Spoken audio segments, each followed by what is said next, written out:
All right.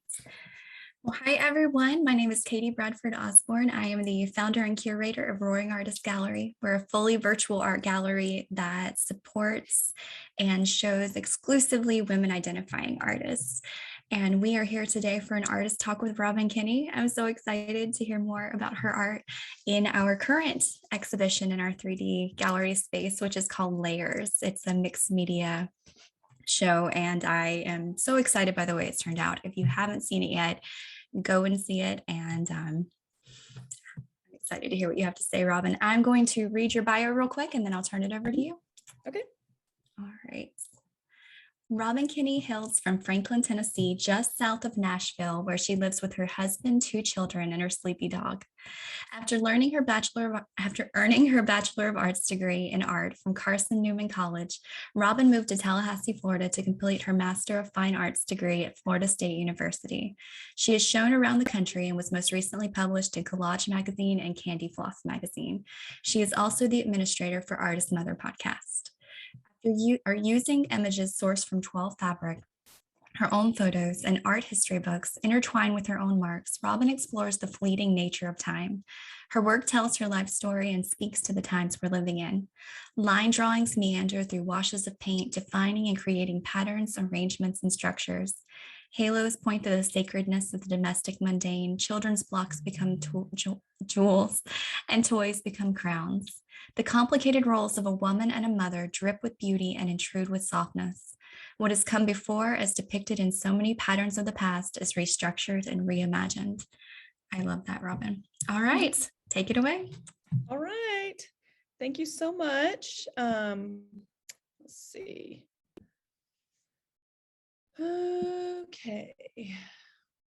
Okay. Are we good now? You look awesome. Okay.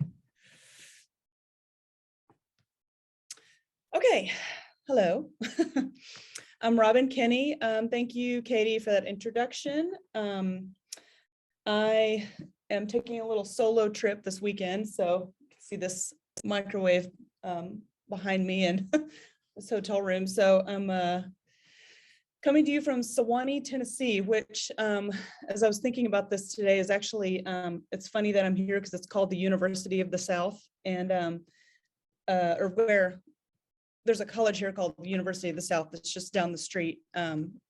So I find it funny that this talk kind of explores that a little bit, and here I am. So, just wanted to, oh shoot, why isn't it not going? Okay.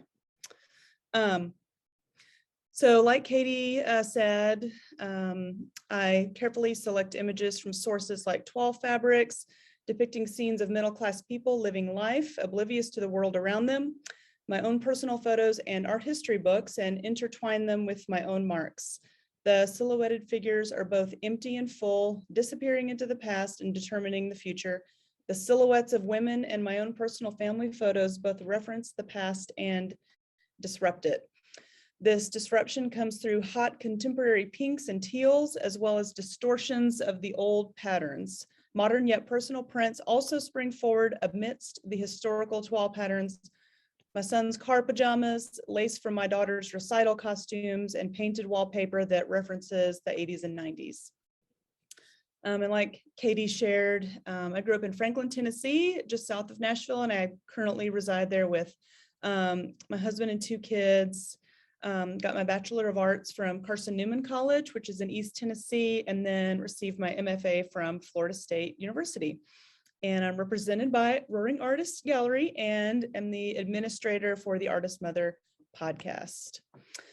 So I wanted to give some background that definitely comes into play with my work currently. So that is me. I'm about probably 4 years old or so. I just love this whole setup here. I mean, first of all, that was probably taken at church in a Sunday school class based on my pristine white shoes and white tights. And also kudos to that Sunday school teacher for just busting out that red paint for me to paint, which looks like a murder scene or something. But I did want to show this picture because I just look so happy, and I've just always known that art was going to be a part of my life. I've always loved it and always explored it. Just a couple of pictures here. That's me, the screaming child, with my parents. And in the South, we are pretty good at putting on a good face in the face of discomfort and or pain. We just try to make it all look pretty on the outside, but sometimes there's other things going on. So I love my mom's face in this, just like, hey, nothing's happening. There's not a crying baby here. And then the picture on the right was definitely on Easter Sunday. Lots of white shoes, pink, lace, knee-high socks, just a lot of fanciness, especially for Easter. And that was probably, based on my brother's age there, probably about 1990. I also wanted to show this. This is my mom's father here, my grandfather, and that is me, he's holding up. He was a sign painter for a living, but he made this entire teaching installation on the book of Revelation describing the end times, and it had flashing lights. It was all hand painted, even the lettering, it was all hand painted. It even had water features in it. So this was probably 83 or 84. But I just really love these photos. And I definitely think that a lot of my artistic side came from him, even though he died in just a few years later. But I definitely think that that was part of my influence. So speaking of influences, early visual influences here, that image on the left is from this grandfather. He had beautiful handwriting, and this is in his handwriting, the like opening page to my grandmother's Bible that he inscribed, and Grace is actually my middle name, and it's my daughter's middle name. But I also love just the ornate kind of Baroque period like design that's around it, just showing the preciousness of it. That top right image is another piece from his Revelation installation, having some strong linear elements there that definitely comes to play in my work. And then that is our wallpaper there on the bottom right from sometime in the 90s. That's me on the far left in the white sweatshirt with some friends, and then my brother busting in there on the bottom. But I definitely looked at a lot of wallpaper designs from the 80s and 90s in some of my current work. So 2005, 2006, I had graduated from college. I felt really good about getting into graduate school. I thought I was really, really awesome based on my, that picture on the bottom right there is a drawing that I did. It was a sort of a modern take on the Vermeer's Girl with a Pearl Earring.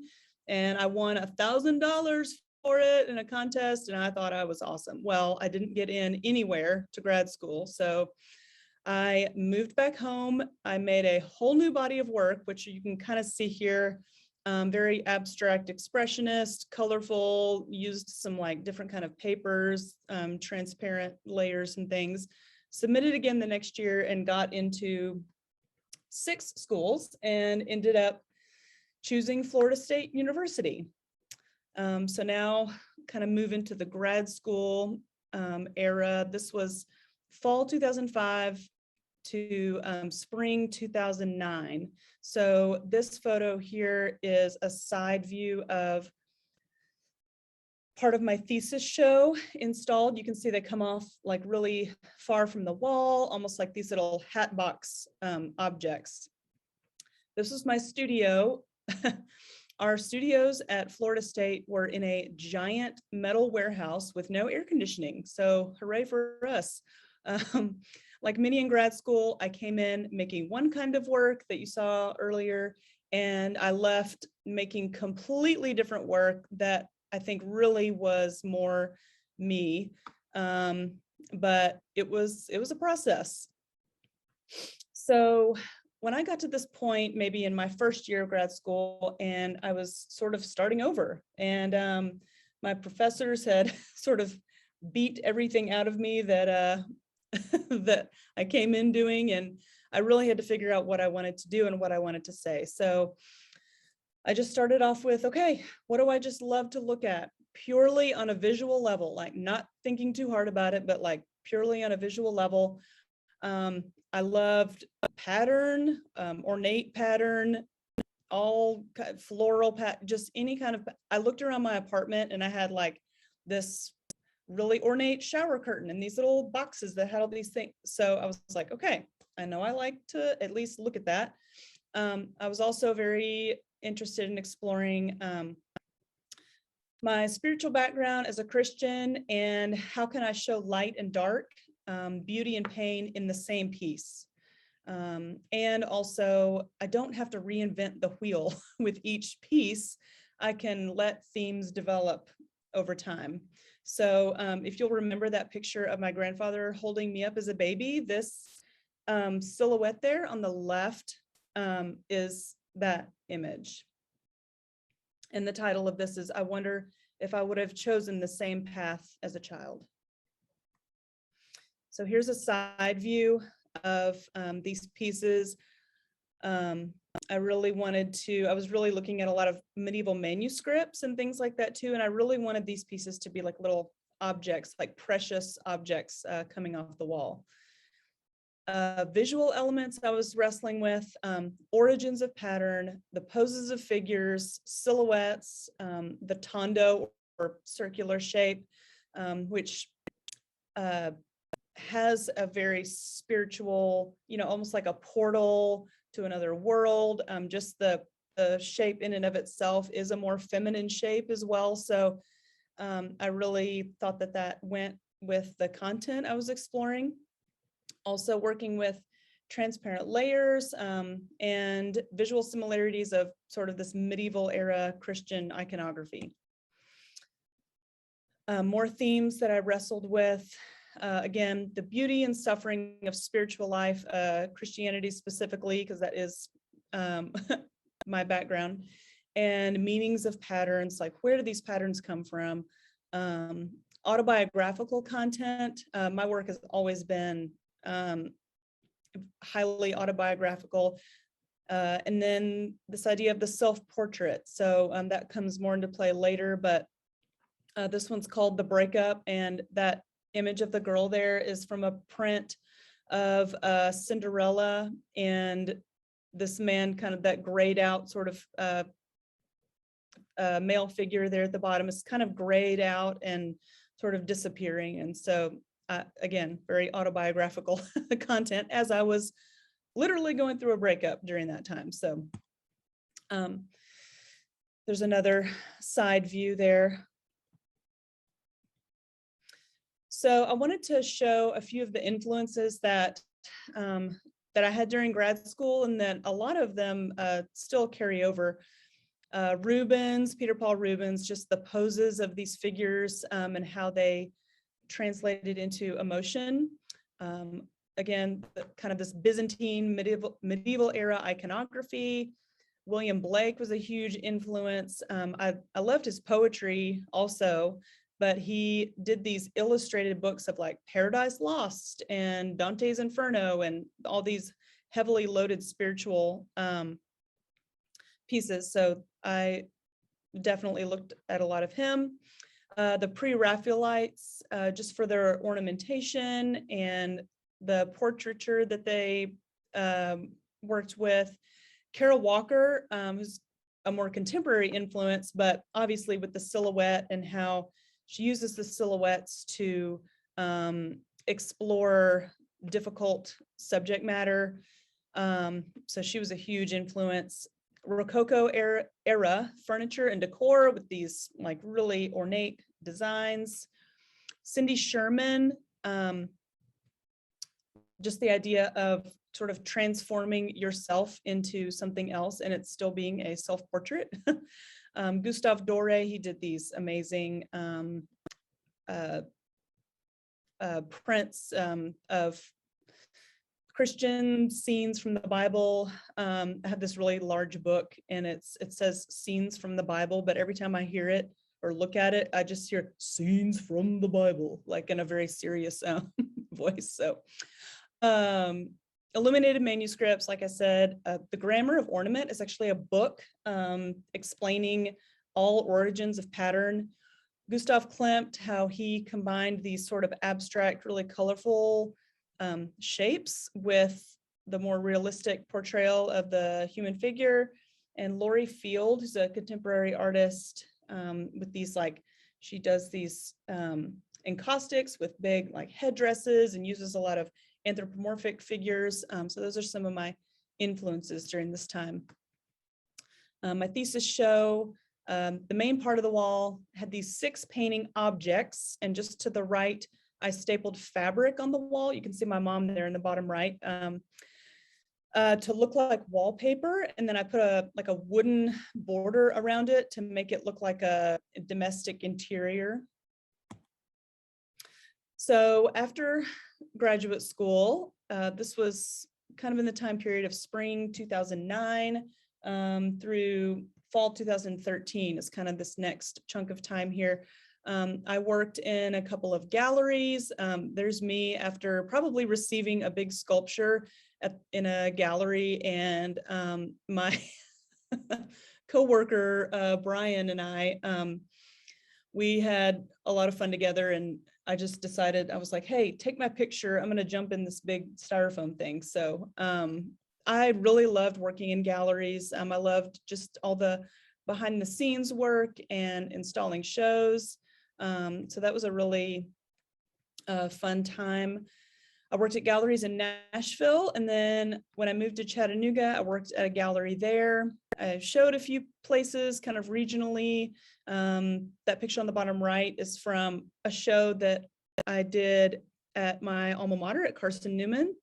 And in 2012, married my high school sweetheart, who is there in the picture. So we're coming up on 10 years next year. Woo! So themes and visual elements I continued to explore kind of post-grad school, self-portraiture, layers of pattern, still working with the tondo, poses of figures that would suggest spiritual moments of ecstasy and agony. This one is called Spiritual Intake. Those are little bees kind of coming off my right hand there, and then the honey on the other side. Again, just more from this time period, and also trying to combine contemporary colors with these sort of more traditional colors. Also, all these dresses I'm wearing in these next few are all bridesmaids dresses that I was actually in weddings for. I was thinking that I was like the last person in the world to get married. So I wore those dresses for a reason as well. This one is called Psalm 18, 4-5, and it talks about the cords of death shall not entangle me. And so again, just working with this idea of, you can see the light in the background there, working with spiritually light and dark themes, trying to show that in the same, and again, that's another bridesmaid's dress that I that I wore. So new themes and visual elements that I dove into during this time, painting the figure in realistic detail. I think I just really wanted to prove to myself that I could do it. So I combined that with still these kind of flatter patterns, arches and ribbons, sort of suggesting rainbows, but also give it a more contemporary look to balance the traditional look of the painted figure. And I also had later on some collaged elements again. Collage elements have kind of come in and out of my work over the years. I just feel like it's sometimes that I just want to use paint or things that feel like paint. And then sometimes I just really get into the texture. So that's just kind of come in and out. This one is called Headdress for Ashes. This interior space here is the first place that my husband and I lived in, newly married. And this one is called Reconciliation. And as you know, if you're, in any kind of close relationship with somebody, there's a lot of kind of constant reconciliation that has to happen. And so that's what this piece is about there. And you can see some of the collage elements kind of starting to come back in. This one is called Cloud, and just more of a singular self-portrait here. You can see things kind of swirling around in my head, like there's a chair and some like food and some just like all kinds of things swirling around, and that sort of border at the front, sort of like, hey, like this is a protected space back here. So which actually will, this sort of idea of the border or a fence will reappear in some of my current work. This was probably around 2010, no, probably 2012-ish, probably. Next phase, early motherhood. That is me in the hospital holding my daughter, Savannah. I have two kids, 8 and 6. And so this next time period, there was not a lot. I really, not really on purpose, but it just kind of happened this way. I took a pause, and motherhood, it was a complete and total shock for me. I know just working with the Artist Mother podcast, this conversation comes up a lot, and some people feel like this big rush of energy and like, wow, I have all this new material, like now that I'm a mother, and I could not wrap my brain around trying to make art and like care for these young kids. Our kids are 21 months apart. So those first, like 2013 to about 2017, I had zero brain space for creativity. I felt so overwhelmed and tired.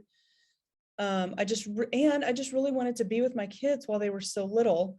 Sometimes I would sketch or paint something in part of our guest room that I'd kind of set aside, but mostly I just couldn't. And I just want to say that if you're out there and have that same feeling, that it's okay, and art will come back to you. It did for me. And so I just want to normalize talking out loud about that a little bit. So kind of moving into more recent work here, 2017 to 2019. Slowly, like I said, I came out of the motherhood shock and started making work again. I continued on the path of mixing collaged elements in with drawing and painting, and started working on panel so that I could draw and adhere collaged elements successfully. So I'd get these really smooth panels and do a lot of like colored pencil and pen and ink. But it was also a good surface to put collaged elements onto. I also learned to roll a little more fluidly with allowing the kids in my studio space. When we moved to the house we're currently in, I was pregnant with my son, and the front room of the house, which started off as kind of like their playroom, but then when they got old enough to play kind of upstairs by themselves, then I took this room over as my studio space, and it is awesome. It has a lot of natural light, and so yeah, I let them in sometimes, but I still needed dedicated time alone.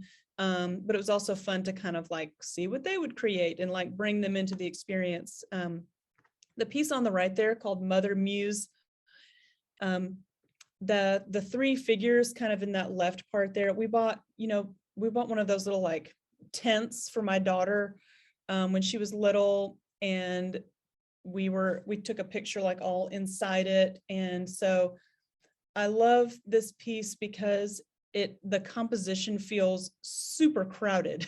Like there is a lot packed in there, and I just think that speaks to motherhood pretty clearly. So the work during this time was characterized by I sort of abandoned the self-portrait. It was still autobiographical, but I think looking back on this time period now, it was most likely due to the actual perceived loss of myself in motherhood. So I didn't really catch that before until I was preparing for this talk. So it was not a purposeful thing, but I just wanted to do it. And so this is kind of what the work looked like. A lot of women with headdresses or clouds above their heads, just a lot swirling around. Drawing, I loved that feeling of just pushing down with a utensil and making a mark. Painting sometimes feels a little more using your whole body, but that feeling of drawing and pressing down, I was just really interested in. So these are a couple of other pieces from that time. She didn't know her own strength and queen for the moment. I chose to put these blindfolds on these figures because I think it speaks again to motherhood. And, we try to make everything, feel and look pretty on the outside, but, we might be blinded by some things going on. So these were kind of done around the same time. So I kind of reached a turning point with the toile patterns. These are patterns that I have seen just over and over in the South. Wallpaper, furniture, pillows, dishes. I mean, I've seen a lot of it, and specifically in like more upper middle class homes. This piece is called Discovery, and it opened up a whole new series for me.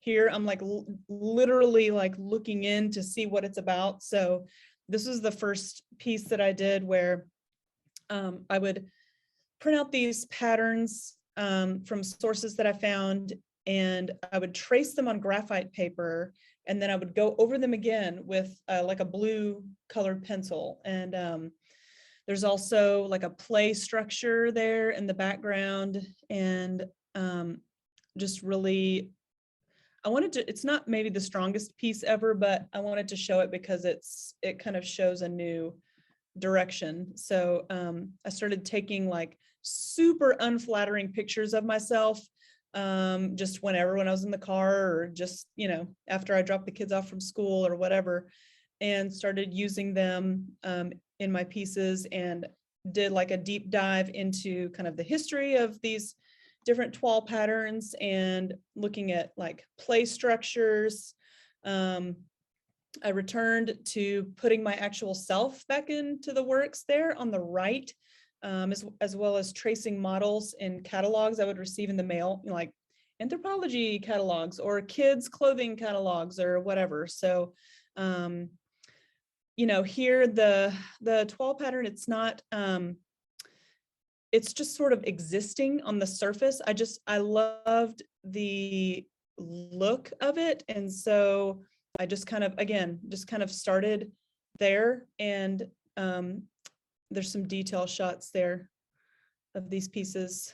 Man, I got some really good hand cramps drawing these tiny little patterns.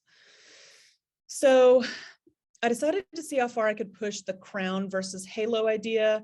And did I feel proud or sacrificial? And I had to kind of wrestle with that. I allowed myself to just get really obsessed with these patterns, and I didn't really know where it was going yet, but I just got really into it. So I just loved looking at them purely on a visual level, but they weren't really doing anything. Like I mentioned before, they were just sort of existing. This one is called Self-Portrait After School Drop-Offs. So just, creating these big crowns, but like I'm like feeling kind of frumpy and slumped over and hair's a mess. And so just trying to go between those two feelings. This piece was the first time I used this toile pattern as like it was actually doing a little more instead of just existing in the background. Like it became the face, which to me speaks to it becoming like the identity. So with the recent work, I feel like this piece was a turning point again, because again, the toile pattern started to be like literally on my face, like it was replacing my face. So something else kind of fun about this image is that that repeated figure that's kind of going around is from a like old maid cards. I think this was Waitress Wendy. So, just kind of this repeated pattern again, speaking to just, I think, being a woman as a whole, but also like motherhood, being a wife, and, all of those things. So recent work, I say spring 2020, it was more like January 2020, but as I researched the toile patterns, I found that they usually depicted middle-class people performing ordinary tasks or witnessing a particular event or telling some sort of story. The story that I live every day as a suburban stay-at-home artist mom is often filled with similar events. Dancing with children, watching something in the sky, doing laundry, lounging outside. So again, this is when the patterns started to be more integrated into the figures. And I'm going to try to show some reference photos here too. That was just a snapshot that I was not planning on using for any kind of artistic purpose, but I just wanted to capture it. And so that's my little son, William. And he literally came up to me right before this was taken and said, "Mama, I need you." So that's the title of this piece. And you can see the wallpaper kind of design in the background, definitely influenced by 80s, 90s color palettes. So just a little bit of history about these patterns. They're first produced in 18th century France and are highly associated with colonial preservationist towns like Colonial Williamsburg and things like that. So I started to see these toile patterns as a springboard, something to disrupt, something to kind of start from, but then use it in a way that would be disruptive. So even though they're pleasant to look at, they are often associated with European colonialism and the wealthy aristocracy. So yes, I think that speaks for itself. I wanted to show the beauty, but also the disruption. I ordered like some really big rolls of different kinds of these toile patterns, and I didn't know really why I felt this compulsion to do this, but I cut out all of the women in this red pattern, and I didn't know what I was going to use it for, but I just was like, I think I just want to cut out all the women in these patterns.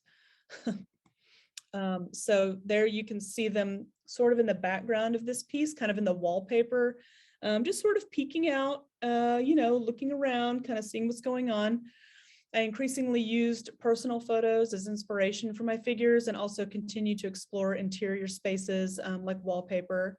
The toile patterns become more and more integrated, becoming faces and bodies or parts of bodies.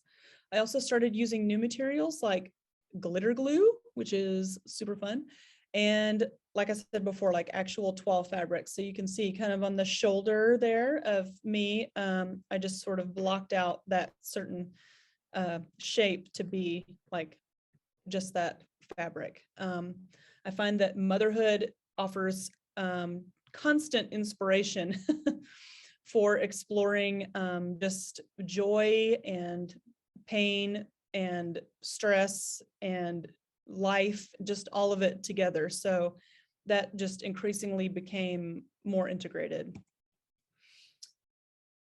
Something else in this current body of work, I say coming to grips with, but coming to grips with my southernness, everything looking proper, traditional, put together on the outside, but inside there are bigger things swirling around, like I said, the joy and sting of motherhood, the South's ugly history, domesticity, identity, beauty and turmoil. So all of these things sort of combining together.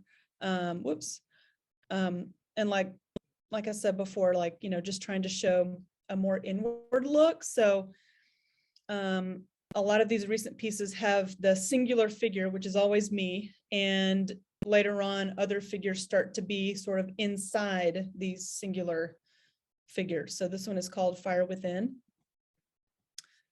Kind of along that same theme, a couple more pieces here. These are larger pieces. They're both 30 inches in diameter. I also went back to the circle here. The circle is the tondo, has kind of come in and out of my work over the years as well. So I kind of went back to that idea. There's more collaged elements here.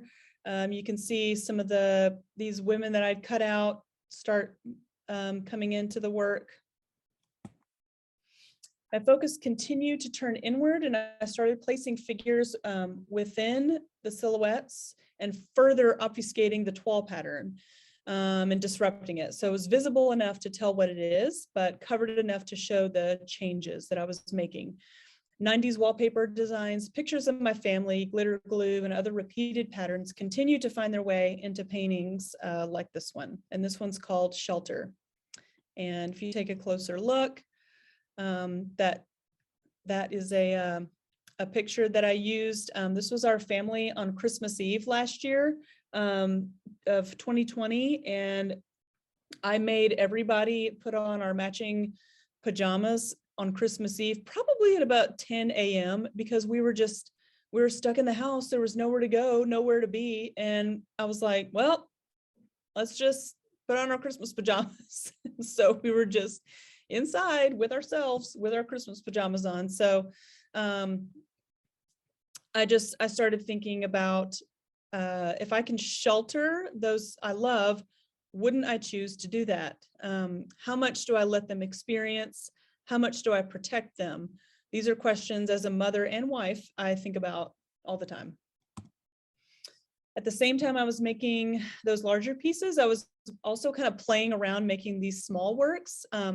These are about, oh, and that's a mistype there. It's about the original square canvas is 12 by 12, but then it expands a few inches off from there. So fabrics included here are my son's old Cars pajamas, my daughter's old school uniform, and old lingerie that I will never fit into again, let's be real.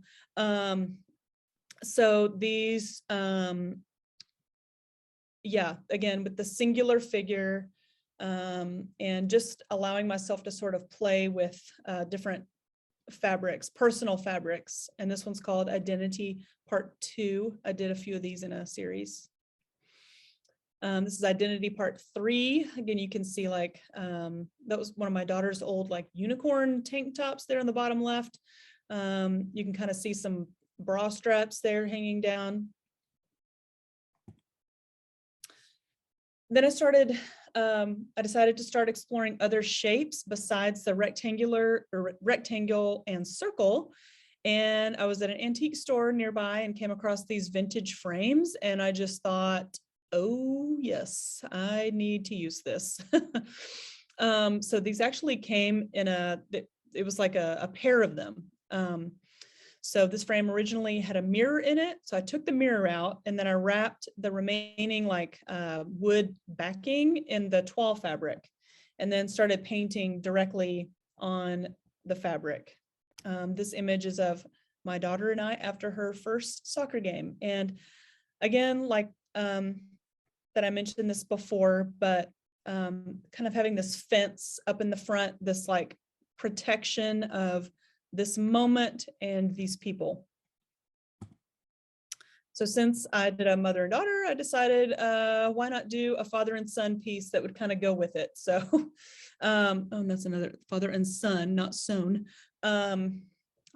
The fences present in both the mother-daughter and the father-son pieces, again, show my desire to shelter and protect these relationships. So you can see sort of some like wallpaper fragments sort of like jumping in and kind of being all over the place in the background. Again, just this idea of disrupting, but also protecting. At the beginning of 2021, I wanted to challenge myself and create a large scale piece. So this took me about 5 months to make. It took a long time, especially because I decided at some point to stitch all the figures in the middle. You can see a lot of the thread there, and stitching and sewing and textile work just takes forever. So this piece took me a long time, but I'm really, I'm happy with how it turned out. It's called Domestic Interiors, kind of a play on like actual wallpaper designs and things like that, and things you would find inside a home, but also the inside of a person, namely me. So that is my family there that are kind of residing inside my head. I also use some thicker yarns that you see kind of draping down there, and some floral wallpaper that my mother-in-law had given me that it's kind of this pastel-y green with these big flowers on it, and Southern signifiers, I'll call them, like these gingham bow ties. So those were also repeated a couple of times in this piece. So there's, I mean, it's pretty big, but I'm glad I did it. I want to do more of these, and yeah. And then right after I did that, I was like, oh, I've got to do something small again. So after making that large piece, I found this small frame in another local antique store, and I just had to do it. And so I allowed myself to play and just bring out the unexpected. These little threads that are coming down off the bottom, I had sort of explored this idea of like an unraveling in some of those pinkish identity pieces that I showed you a little bit earlier. So I'm really glad that I allowed myself to play and just do things, because I think it really works in this piece here and gave me the idea. There's kind of a central figure there of a woman holding a bunch of stuff on her head, in her hands, but boldly stepping out. So I feel like that is how I feel sometimes. I'm holding a lot, but I'm going forward in strength. So that's kind of the end here. Thank you all for being here and listening. And if you want to find more of my work, you can follow me on Instagram at Robin Kinney Art, my website, robinkinneyart.com, or drop me an email. But thanks so much.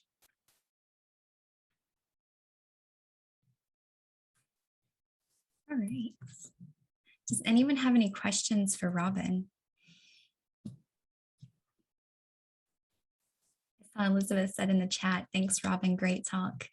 I agree. That was really fascinating. Thank you so much for sharing so many of these things. I think your work is so intensely autobiographical. I think that it's so brave and really fascinating the way that you're recording your life and these different moments in your life, and the statements that you're making in your life at these different moments, not just what's actually happening. I think That's a really fascinating aspect of your work. And I think it's also something that a lot of other women, especially women, I was raised in the South as well, a lot of other women can definitely relate with, whether they were raised in the South or not. But I certainly know that Mhm. that really heavy feeling that goes along with it. Yep. Yep. But I also loved seeing the images that inspired some of these pieces, and they're just everyday snapshots, a lot of them. And it is so wonderful to see how that has gone from the snapshot into what it has become and the final piece of art. But Thank you. yeah, this was just really wonderful, and I really Thank thank you for you. sharing this. Oh, thanks so much. Thank you. Thank you. Yes. Well, if anyone is watching this afterwards on YouTube, if you are watching it before December 31st, go and see Robin's art in the Layers exhibition. She is the headliner for this exhibition, so there is a lot of amazing stuff in it from Robin. And It's so good. I mean, gosh, the other artists are just incredible. I'm so inspired by them. I love this exhibition so much. It's been amazing to see since we started bringing in the artists back months ago, how like this is when the artwork started coming in, how things started to change. And it's just a really special exhibition, I think. Another thing I wanted to speak to on your art before we go, and I think it comes up in the Layers exhibition as well with those relationships.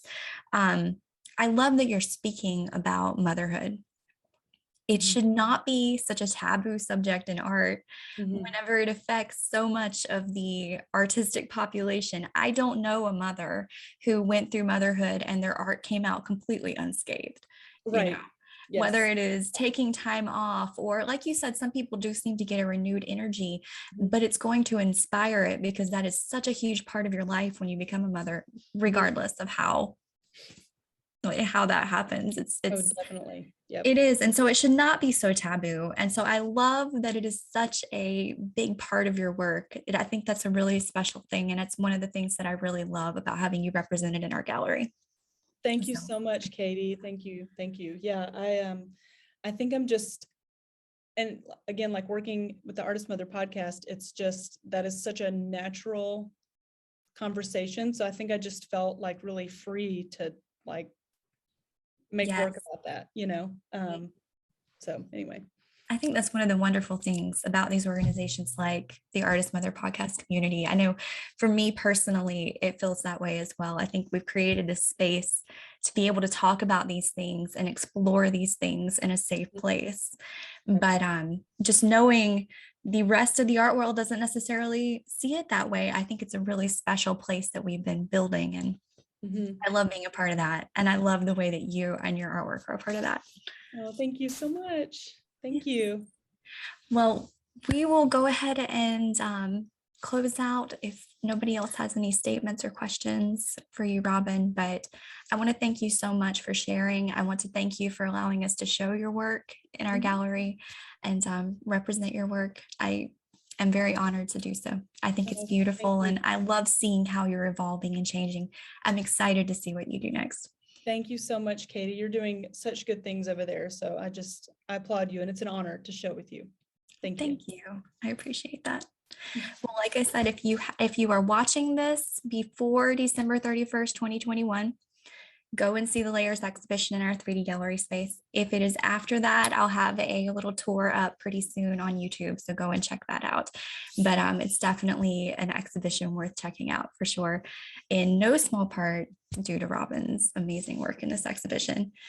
And yeah, well, thank you so much for coming to support Robin. Thank you so much for supporting Soaring Artist Gallery. And once again, this is Katie Bradford Osborne, and I will see you next time. All right. Thank you. Bye. Bye.